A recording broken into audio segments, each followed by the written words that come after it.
semanalmente están entrando entre 14 y 15 naves provenientes de Estados Unidos y otros países del mundo que vienen por droga a Colombia. Hemos visto que el narcotráfico ha llegado a hechos supremamente graves. Ahí tenemos a un ministro inmolado y no podemos seguir permitiendo que estas cosas ocurran.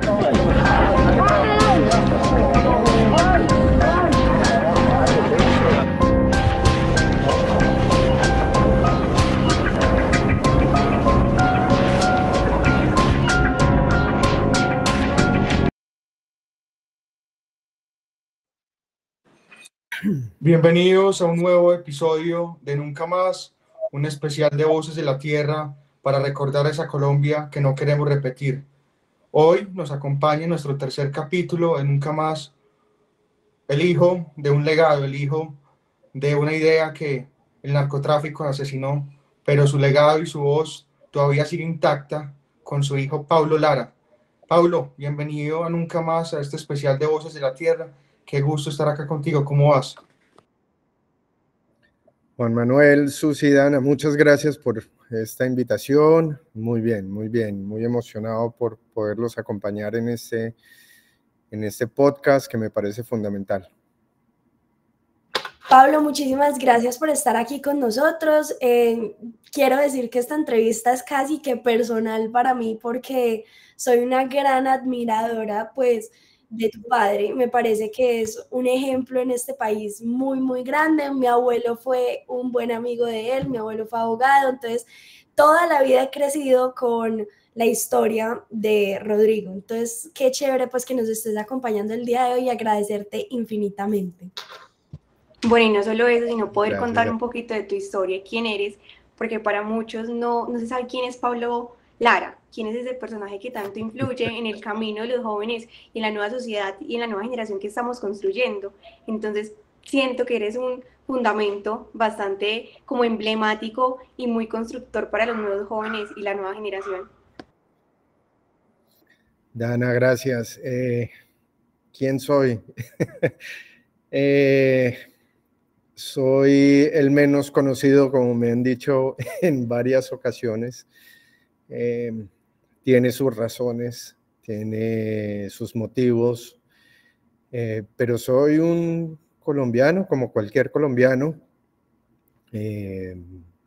amante de su país, padre de 2 hijas, esposo, y un colombiano que intenta dejar el nombre del país en alto.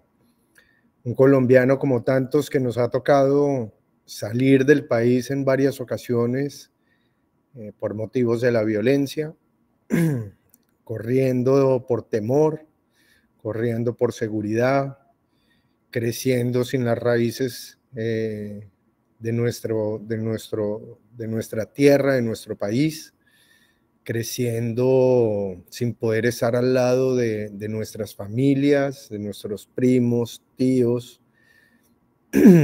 Creo que soy uno de esos tantos colombianos que le ha tocado migrar, pero que después de un tiempo sintió el llamado de la tierra, sintió el llamado del legado, sintió el llamado de querer conocer su país, su patria, y querer hacer algo por su país. Algo que nos inculcó nuestra madre desde muy pequeños fue dejarnos ese legado de nuestro padre de querer tener un mejor país, y siempre nos dijo que hiciéramos lo posible desde el área que quisiéramos, pero que lo hiciéramos de una buena manera, una manera correcta, de una manera con amor, con principios, con valores, pero soy un colombiano como cualquier otro. No tengo nada especial, tengo simplemente un padre que luchó por su país, amó su país, amó a su familia, quería dejarle un mejor país a sus hijos, y bueno, pero soy de carne y hueso, amante de la comida colombiana, amante de nuestro folclore, amante de nuestras playas, de nuestra gente. Ese soy yo. Gracias, Pablo, y agradecerte enormemente por acompañarnos en este tercer capítulo. Este es un espacio para homenajear a las víctimas, a las supervivientes de esa época macabra de los años 80, y este es un espacio para siempre recordar a las víctimas y para decir nunca más al narcotráfico. Mi siguiente pregunta, Pablo, es: ¿qué mensaje crees tú que le daría tu padre a este país, a las nuevas generaciones, pero sobre todo, qué mensaje le das tú a las nuevas generaciones de colombianos?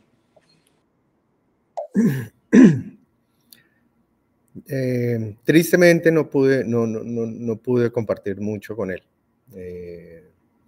Mi imagen de él se fue creando a través de testimonios, a través de historias, anécdotas, de la lectura, de leer sus discursos. Pero yo creo que mi padre, el consejo que le daría a cualquier joven hoy en día es: tengan valores y tengan principios, que no se puedan quebrar. Eso es fundamental. Que tengan carácter. A veces, cuando vemos a nuestros políticos, o a algunos políticos, porque no podemos generalizar claramente, hay una falta de carácter, una falta de seguir, digamos, la honra por la cual los eligieron. Yo creo que mi padre les daría este tipo de consejos. Ámense, trabajen de la mano, sean justos, luchen por sus sueños. Él quería ver una Colombia justa, ¿no? Él quería ver una Colombia en donde todos tuviésemos las mismas oportunidades, las oportunidades de estudio, las oportunidades de acceder al agua, oportunidades de tener lo mínimo para comer, un techo. Yo creo que ese era su gran sueño, realmente tener una Colombia supremamente justa, porque en ese momento un país que le brinde oportunidades a sus ciudadanos, a su gente, esta misma gente va a tener derecho a un estudio, a una educación, van a tener el derecho de poder formarse. Y como lo sabemos, las nuevas generaciones tienden a sobrepasar el nivel que tenían los padres. Por lo tanto, es un país que va creciendo, y va creciendo a nivel de conocimiento, de experiencia, y esto es como una empresa. Un país es como una empresa realmente. Si yo no capacito a mi gente, ¿cómo pretendo tener una empresa más competitiva, con más herramientas para poder competir en un mercado? Entonces yo creo que su gran sueño era ese: empezar por unas bases supremamente sólidas de tener un país justo, un país de oportunidades, para lograr realmente un país que estuviese a la vanguardia, que estuviese en las primeras posiciones económicas, por lo menos de Sudamérica. Entonces yo creo que eso es lo que él les diría a los jóvenes hoy en día: fórmense, hagan lo que les guste, con valores, con principios y con carácter. Qué bonito eso, Pablo. Gracias por compartir esa humanidad adentro de Rodrigo y demostrarnos que no era Lara, era Rodrigo. Y me parece muy sabio eso que estás diciendo, pues, de ese mensaje que nos dejaría a los jóvenes. Y yo creo que por ahí va encaminada mi pregunta. Yo creo que el referente de muchos jóvenes colombianos, tú piensas y dices Rodrigo Lara Bonilla. Pero para ti, ¿quién es ese referente? Para ti, ¿quién es la persona que tú ves y tú dices, yo quiero ser como esa persona? Porque yo creo que es una pregunta que hago muy a menudo en las entrevistas y me parece muy especial porque dice mucho entre líneas. Entonces me gustaría saber para ti quién es esa persona. Te voy a ser supremamente sincero. Yo creo que crecí idolatrándolo. Crecí idolatrándolo seguramente por la falta o el vacío que tuve en mi vida. Era mi confidente espiritual, era la persona con quien hablaba. Y cada vez que alguien me hablaba de él era ver esa expresión de las personas como de admiración, como de agradecimiento, de respeto. Entonces, obviamente, yo crecí durante muchos años, yo creo, y eso no es que haya sido hace muchos años que lo dejé.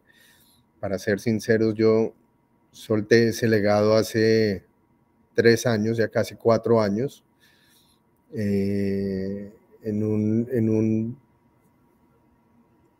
como en un evento simbólico que tuve con él, diciéndole, le dejo su sueño, le dejo su legado, le dejo por lo que usted luchó. Mi lucha hoy en día va a ser mis hijas. Pero durante 41 años, realmente él fue mi faro.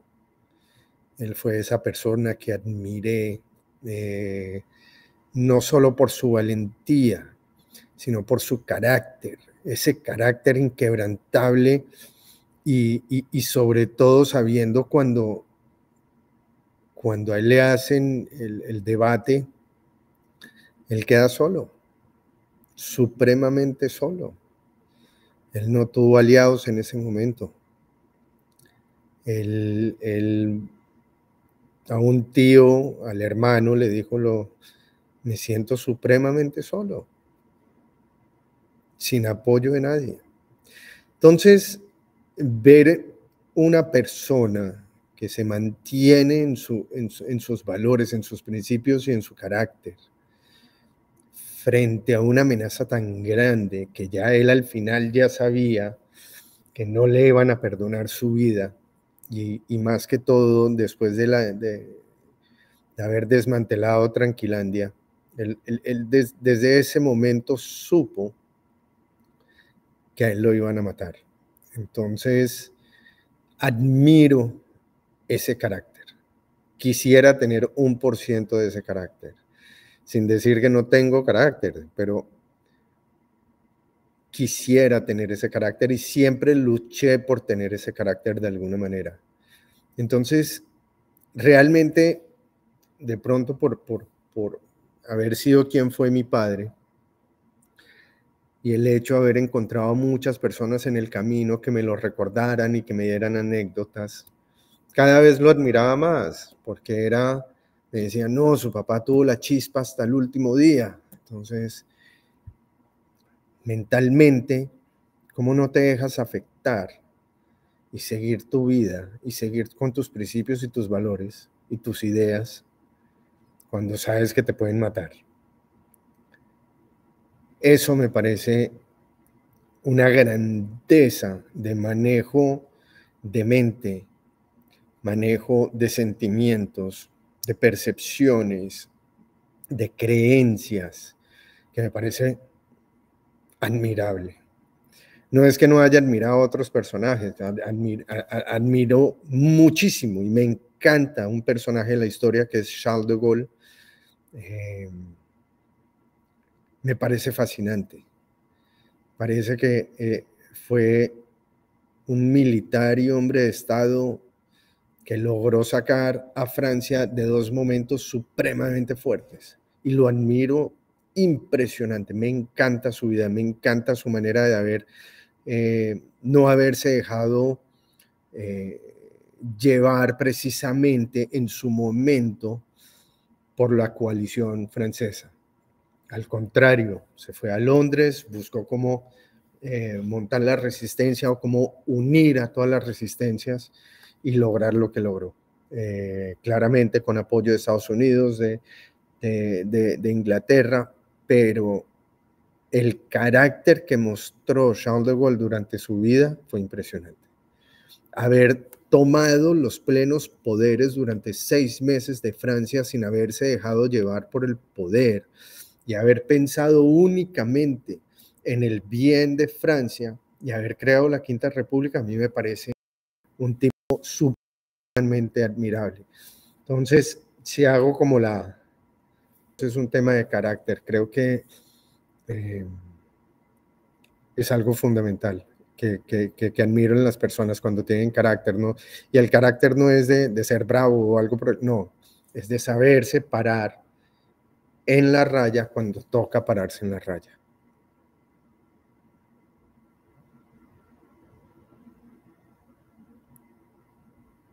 Dana, no te oigo.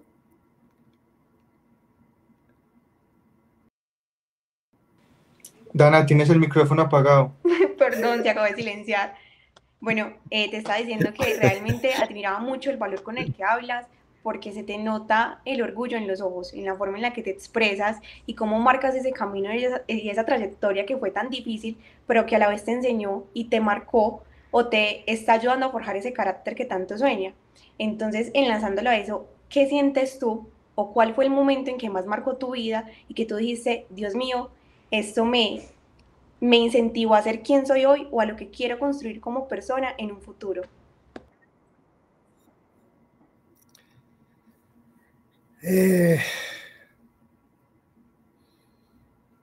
Yo creo que hay varios momentos, ¿no? Hay varios momentos en los que yo dije,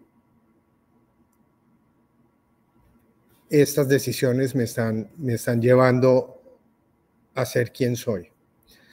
La primera, inconscientemente, 3 años, estábamos en España, pero fue totalmente o inconsciente o sin razón, pero era querer estar cerca de mi padre. Y eso es una pequeña anécdota porque me acabo de acordar. Mi mamá estaba trabajando en la embajada ahí en España y nosotros vivíamos ahí. Y yo en casa, 3 años. Todo el mundo buscándome y nadie me encontraba. Me había salido de la embajada y estaba en una avenida muy concurrida de Madrid. Y cuando me cogieron, me dijeron, oye, ¿usted para dónde va? ¿Usted qué está haciendo? Pues obviamente un niño de 3 años. Y les dije, no, me voy para el aeropuerto a buscar a mi papá porque él está en el cielo. Yo creo que desde ese momento, yo creo que inconscientemente tenía ya una relación muy fuerte con él, sabiendo que no estaba, pero lo quería al lado, como cualquier niño. Pero a los 12 años, cuando llego a Francia, a los pocos meses de haber llegado a Francia, estaba caminando con un compañero de colegio y me dice, oiga, ¿usted ya ha fumado marihuana? Yo quedé como impactado, yo, ¿marihuana? ¿Qué es marihuana? ¿Marihuana? No sé qué es marihuana. Dice, droga.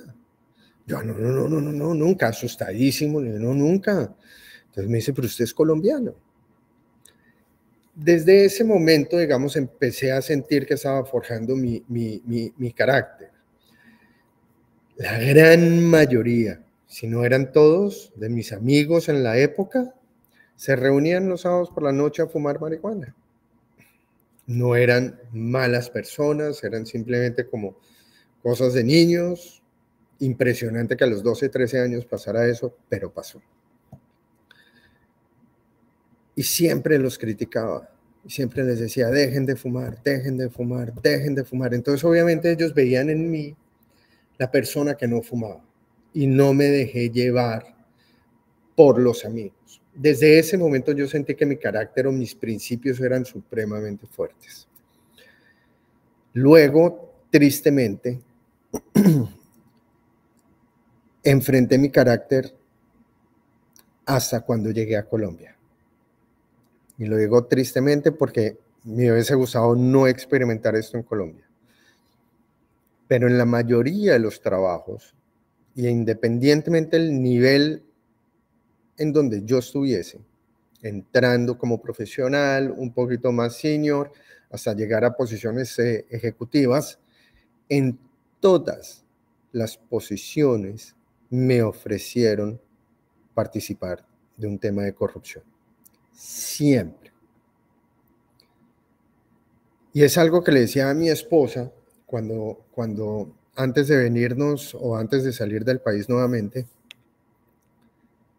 y se lo dije, y le dije, me preocupa, porque estuve pensando que si yo era el que no estaba viendo las cosas como eran, que si realmente las cosas eran reciba coimas, reciba o participe de corrupción. Y reaccioné. Y no. Yo no voy a irme en contra de mis principios ni de mis valores. Y ahí fue donde vi la fuerza de la sociedad. Me preocupó mucho, me dolió mucho, para ser muy sincero, porque ahí me alejé un poco del país. Y dije, esto no puede pasar. Supremamente triste cuando hicimos una campaña de responsabilidad social, cuando estaba de gerente de Atlantis, hicimos una campaña de desarrollo sostenible en La Guajira. No voy a nombrar las fundaciones, pero son fundaciones supremamente grandes, reconocidas internacionalmente, y no son colombianas, que llegaron a ofrecernos a poner su sello. Había corrupción. Y otras que llegaron, internas, que también ofrecían corrupción. Yo decía, ¿cómo es posible que en un tema de responsabilidad social estén pidiendo coimas o estén intentando hacer un tipo de corrupción? Estábamos hablando de los niños Wayuu, después de haber pasado todos esos años de sequía, y donde los niños morían y morían y morían y morían. ¿Cómo es posible? A mí son cosas que a mí me impactan muchísimo. O en una junta directiva. Yo estaba mostrando un caso de corrupción y dejé las preguntas abiertas, dejé todo abierto. Ningún miembro habló. Es supremamente triste ver este tipo de cosas, sentir ese tipo de cosas. Pero hoy en día me estimo feliz no haber participado en nada de eso, no haber sido herramienta para ese tipo de cosas. Y eso que me buscaban, obviamente, pues o por apellido, o por sabiendo quién era yo, que cuál era su relación con las diferentes, los diferentes ministerios, cómo hacemos para hacer este negocio con los militares, mire que tengo esto, nos ganamos tanto, le pagamos al militar. No. Y menos mal, porque mucha gente piensa que por ser hijo de Lara Bonilla, alguno de nosotros ha recibido coimas o algo por el estilo, y no. Como decía siempre, pueden ver mis estados financieros y están más en rojo que en verde. Paulo, gracias por esa anécdota. Me gustaría saber, para que nos cuentes, por favor, cómo tú y tus hermanos están trabajando en construir y en preservar el legado de tu padre.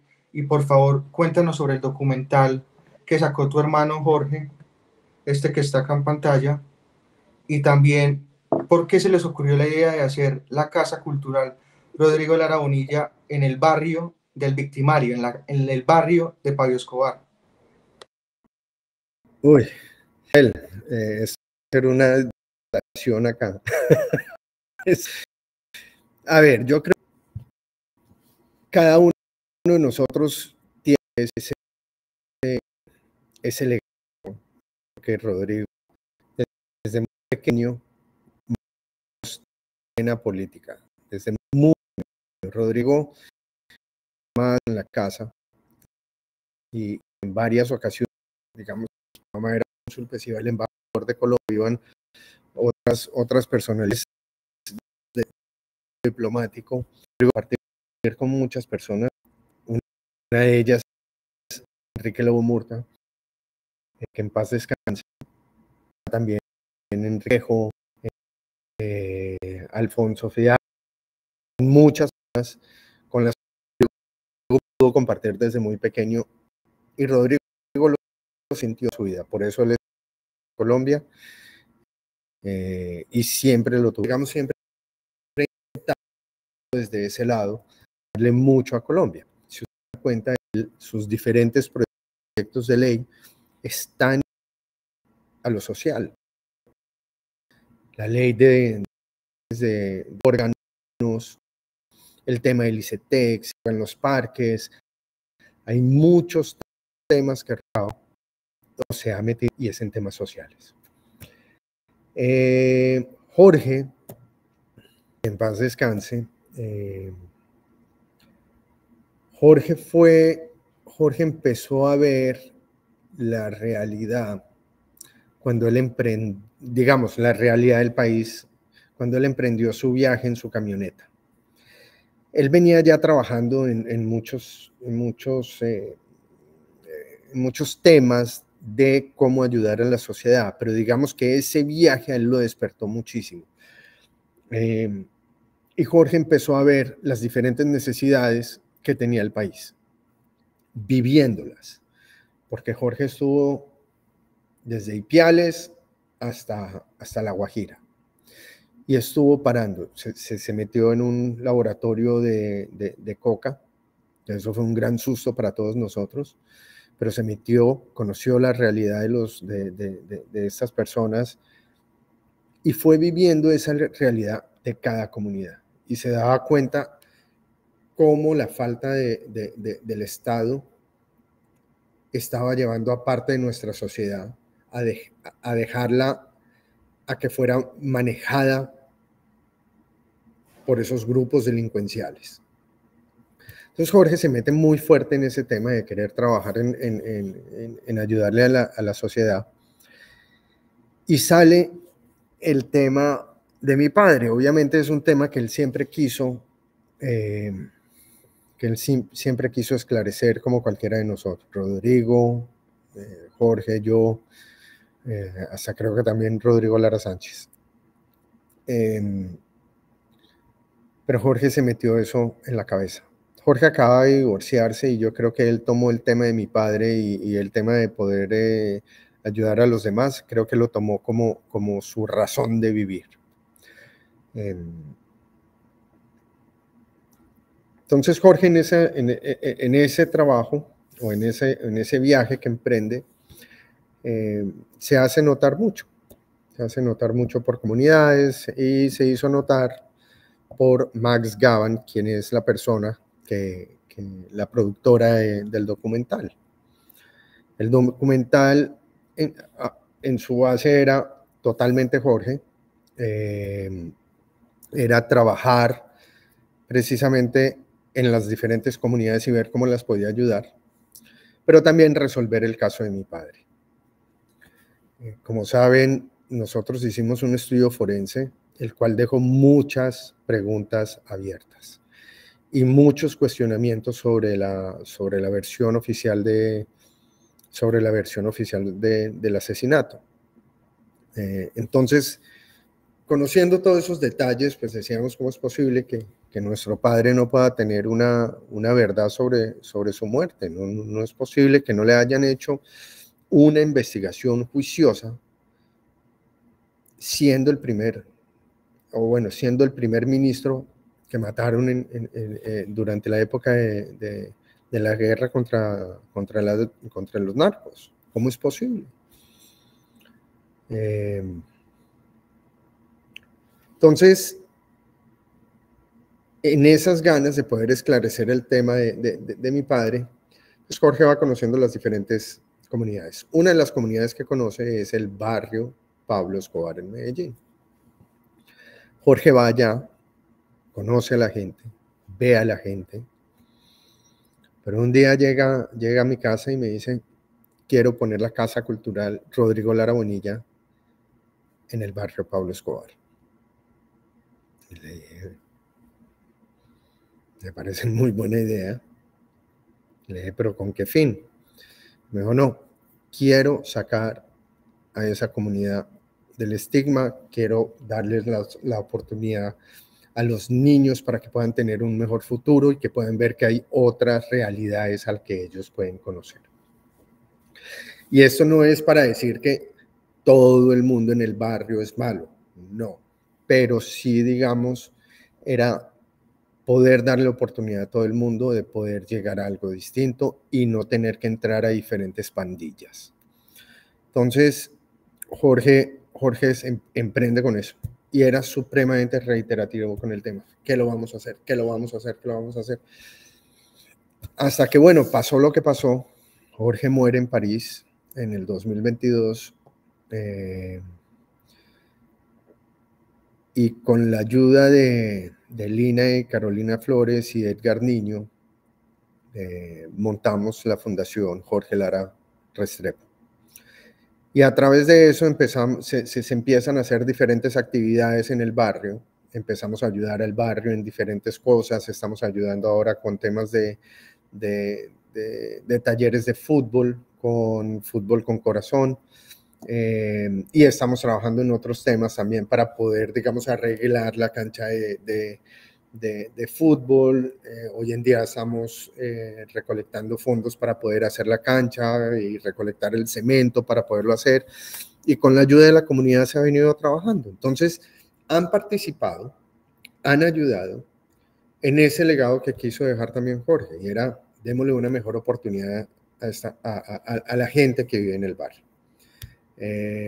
Entonces el fin de la Casa Cultural Rodrigo Lara es eso, es marcar como estamos en el barrio Pablo Escobar, pero con reconciliación, que fue lo que hizo Jorge con Juan Pablo, podemos lograr tener un mejor país y podemos sobrepasar muchos dolores y muchas penas que tenemos. Entonces, no es más que querer ayudar a esa comunidad. Qué bonito, Pablo. Muchísimas gracias por compartirnos pues esa historia tan bonita, tan familiar. Me parece súper admirable que hayan decidido tomar pues las acciones y lo que hizo su padre pues hacia algo palpable y hacia algo que la comunidad tenga un acceso directo. Me parece súper chévere. Y bueno, te quisiera preguntar de algo que sucedió el año pasado, que fue muy traumatizante en el país, y fue la muerte de Elmer Fernández. La muerte no, el asesinato. El director de la cárcel La Modelo en Bogotá, él iba a su casa en un automóvil y fue baleado por unos sicarios justo en la misma calle donde asesinaron a su papá. A mí me generó, perdón, a mí me generó mucha impotencia este caso porque pues después de tantos años el ciclo se sigue repitiendo y quisiera saber tu opinión, o sea, ¿tú qué piensas de esto?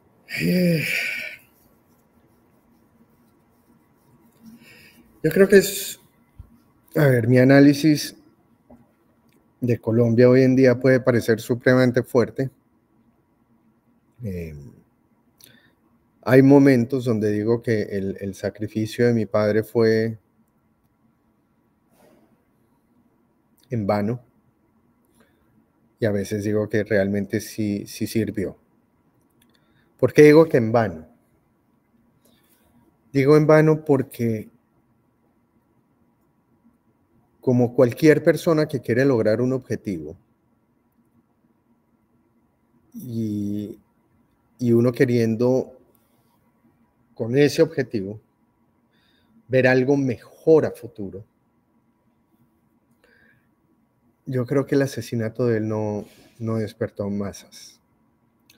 No despertó a masas. No despertó durante él en vida, porque no le creyeron y porque dudaron de él. Y no las despertó casi después.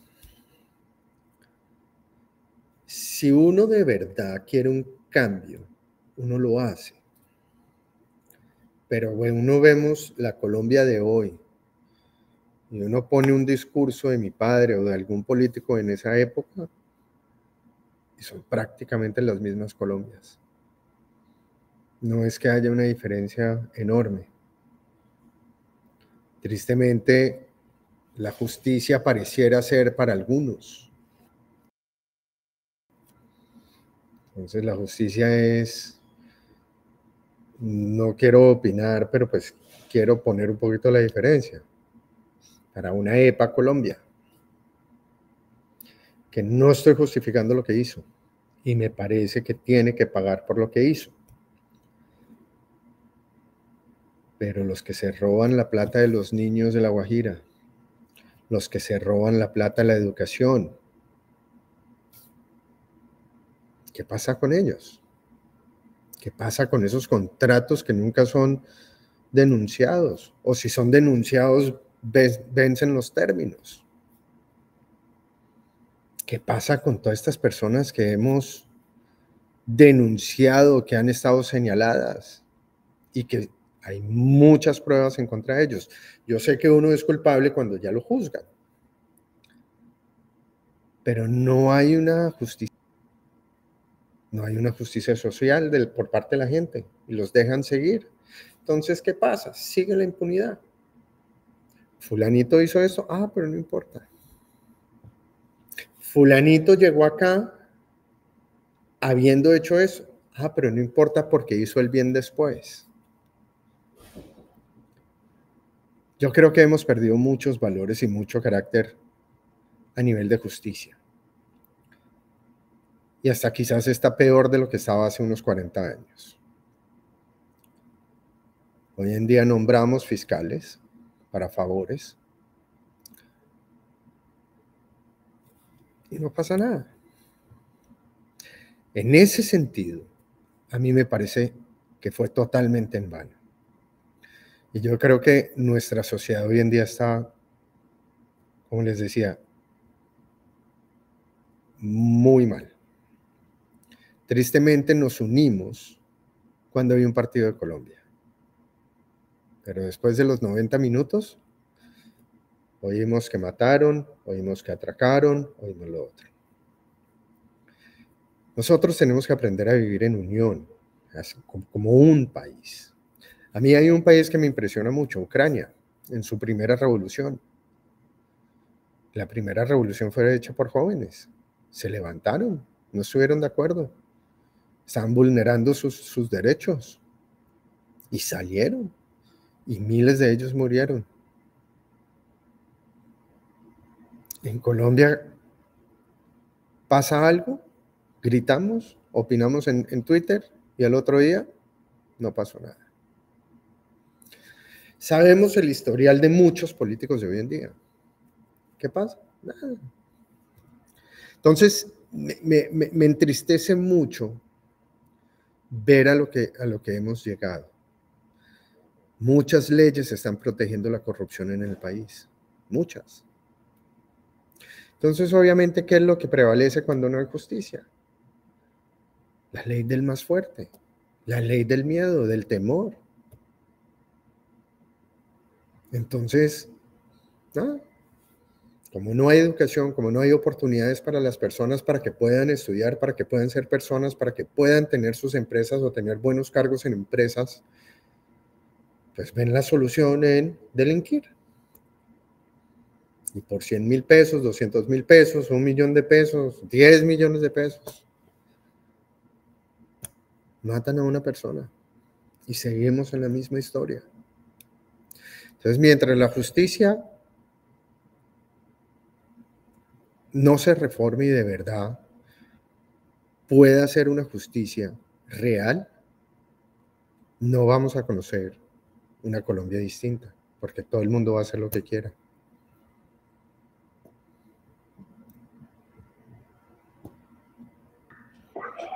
Bueno, realmente me parece impactante cómo equilibras esos términos de memoria, verdad y justicia, porque siento que la sociedad o los colombianos olvidamos que hay una memoria, que hay una verdad y que hay una justicia que nos rige como seres humanos.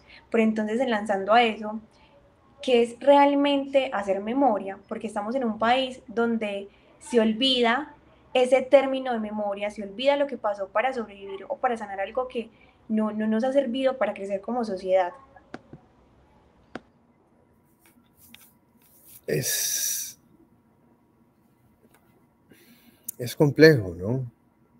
Es complejo porque yo creo que no me atrevo a dar una cifra, pero creo que la mayoría de los colombianos hemos sentido qué es la violencia. Sabemos qué es eso.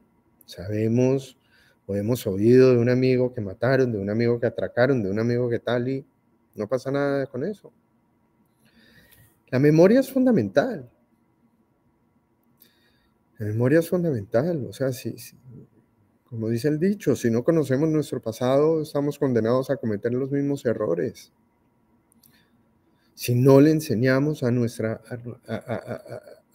hijos, a las generaciones más jóvenes, realmente lo que fue Colombia y quienes intentaron sacar adelante Colombia, vamos a seguir en lo mismo. Pero es que estamos en una sociedad tristemente que es sálvese el que pueda. Y como lo muestran con estas historias, un colombiano en un hueco y un japonés, ¿cuál sale? El colombiano. 2 colombianos y 2 japoneses, ¿quiénes salen de ahí?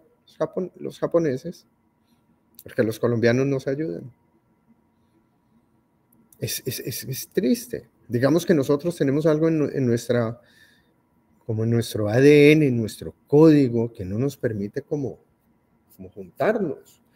Porque no podemos decir que es un tema únicamente del narcotráfico y entonces que Pablo Escobar mandaba a callar a todo el mundo porque si hablaban entonces los mataban, ¿no? Los azules, los rojos, Santa Fe, Millonarios. Hay miles de ejemplos. Hay miles de ejemplos. Mocus intentó hacer algo muy interesante con Bogotá, supremamente interesante. Volver a Bogotá cívica. Perduró. ¿Cuál es la enseñanza que le estamos dando a nuestros hijos? ¿Cuál es el ejemplo que le estamos dando a nuestros hijos? Pero acá hay muchas cosas que nos llevan a eso. Todas las series de Pablo Escobar, todas las series son, perdón la expresión, sin tetas no hay paraíso, los capos. Entonces, narcotráfico, prostitución y droga. A mí me impactó en otra actividad social que hicimos cuando estaba en Gran Estación en Ciudad Bolívar. Estábamos hablando, lo hicimos con crayola en su momento y les llevábamos las crayolas y unas cositas para pintar y unos regalitos. Y me senté en una mesa con 3 niños. Y les dije, bueno, ¿y ustedes qué les gusta hacer? No, ver tele. Ah, y aparte ver tele, no, ver tele. Bueno, entonces, ¿qué les gusta ver en tele? No, las series. ¿Cuáles series? No me acuerdo cuál eran en su momento. O era El Patrón del Mal o alguna de estas. No, es que nos gusta ver El Patrón del Mal. Pero qué impactado, eran niñas como de 5, 6 años, 7 años. ¿Cómo así? ¿Por qué? No, es que ahí matan gente y la gente tiene plata. ¿A dónde estamos llevando a nuestros hijos? Entonces acá está la realidad de los papás que no pueden estar en la casa. ¿Por qué? Porque tienen que recorrer 2 horas de ida para un trabajo, regresar 2 horas y los niños el resto del tiempo están solos en la casa. ¿Qué estamos haciendo? Entonces ahí se mezcla también el tema de la infraestructura de las diferentes ciudades. Seguimos con temas de trancones, seguimos con temas de malas vías, seguimos con temas de mal transporte público. Y todo se va desencadenando y tristemente se vuelve el círculo vicioso en vez de ser el círculo virtuoso. ¿Y quiénes sufren ahí? Las generaciones. 6, 7, 8 años diciendo, no, es que yo quiero ser esto. ¿Qué esperamos que nuestra sociedad sea dentro de 15 años, 20 años? lo mismo o peor. Entonces vemos procesos donde no juzgan a nadie y las personas se van y sencillamente, no, listo, tienen toda la plata del mundo, los juzgan 2, 3 años, salen y siguen teniendo su plata. Es el ejemplo. Entonces, si no creamos esa memoria es complejo. Perfecto, Pablo. Ya para ir cerrando, tengo 2 preguntas. ¿Qué sintió usted el 2 de diciembre de 1993 al ver esta imagen? Tú estabas muy pequeño, pero ¿qué sentiste tú, tu mamá y tus hermanos al saber que el criminal que mató a tu papá ya había muerto? Y mi otra pregunta es, ¿qué opinas de la apología que hoy en Medellín sobre todo se hace con ventas de souvenirs, como decías, con las series? ¿Qué opinas de eso y cómo las podemos combatir? La muerte de Escobar, yo creo que había habido como 2, 3 noticias anteriores de que lo habían matado, entonces la noticia de que lo habían arrestado y lo habían puesto en la catedral. Yo no lo celebré. Yo ya tenía 12, 13 años, 12 años. No lo celebré. No lo celebré. Justo después tuve la mejor lección que tuve en mi vida. Pues de las mejores lecciones. Que fue por parte de mi abuela paterna. A ella le hicieron una entrevista y le preguntaron, ¿usted siente alegría por la muerte de Escobar? Y ella dice, yo sé lo que es la muerte de un hijo. Y creo saber cuál es el dolor de su madre hoy en día. Entonces no me alegra para nada su muerte. La muerte de una persona no arregla nada, no lleva a nada. Digamos en el caso de Colombia, que de pronto se haya frenado la violencia y los bombardeos, pero en vez de tener un solo problema nos llenamos de 100 problemas. Yo no sentí alegría, para ser muy sincero. No fue algo que me haya alegrado, no fue algo que, obviamente, sí pensé que era quizás en parte un alivio para Colombia, pero no fue como, ay, vamos a festejarlo. No, nunca, porque siempre estuve muy enfrentado a lo que es la muerte, y la muerte hay que respetarla, no hay que a ver, se puede festejar una muerte en el sentido de que va más allá, pero no en el sentido de ya no está en la tierra, no, eso yo no lo festejo, la verdad. Entonces, no me pareció un momento para festejar o algo por el estilo. En cuanto a los tours, ¿qué les puedo decir? Ese es el morbo que tenemos como seres humanos, ¿no? Como seres humanos. Idolatramos más a los malandros que a los héroes.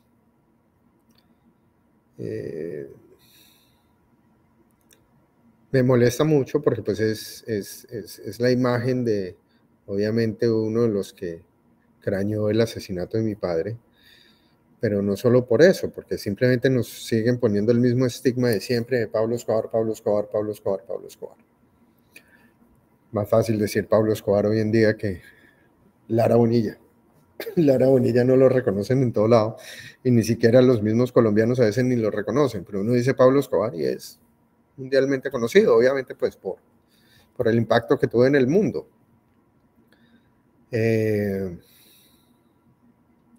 Pero me duele que pues ver que las personas vayan a Colombia simplemente por eso, o que vayan por turismo sexual de niños. Me duele ver que utilicen mi país para eso.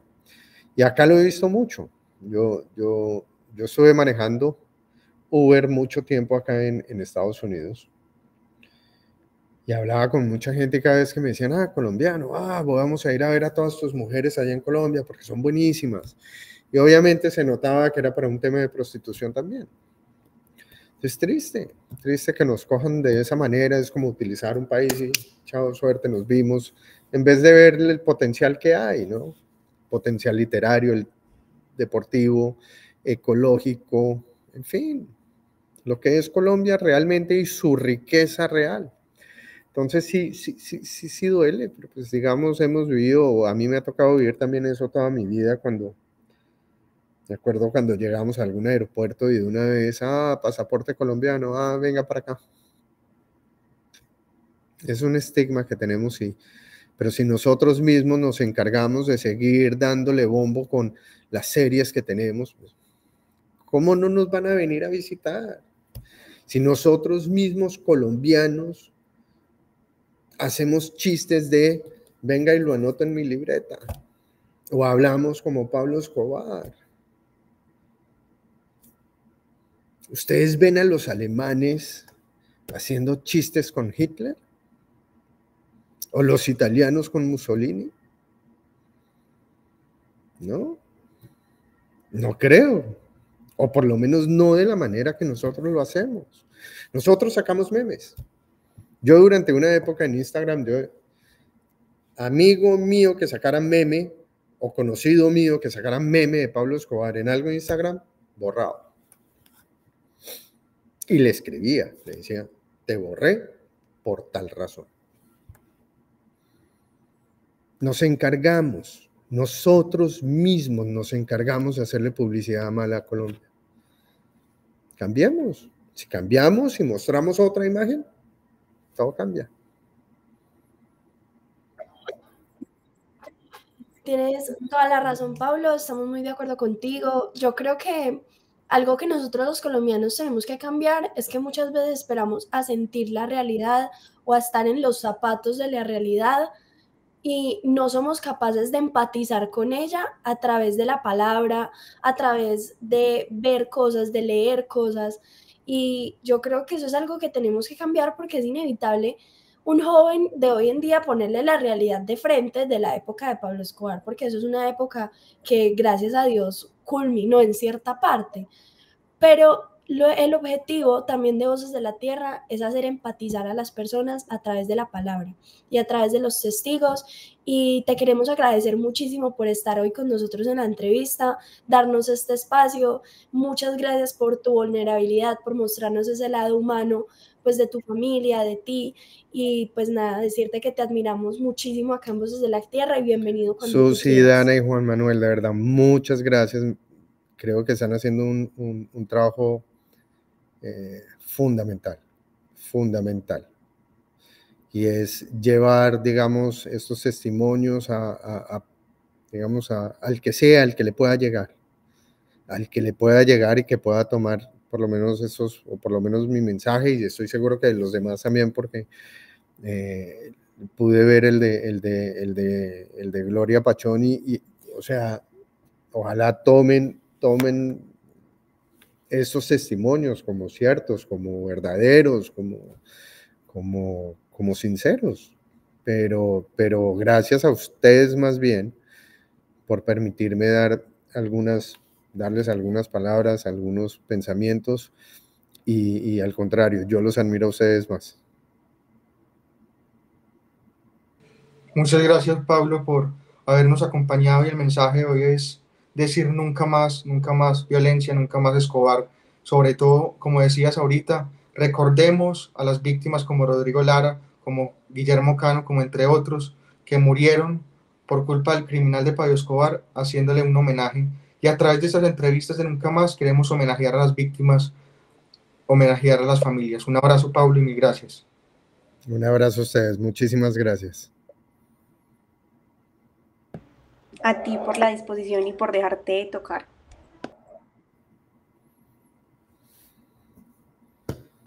Semanalmente están entrando entre 14 y 15 naves provenientes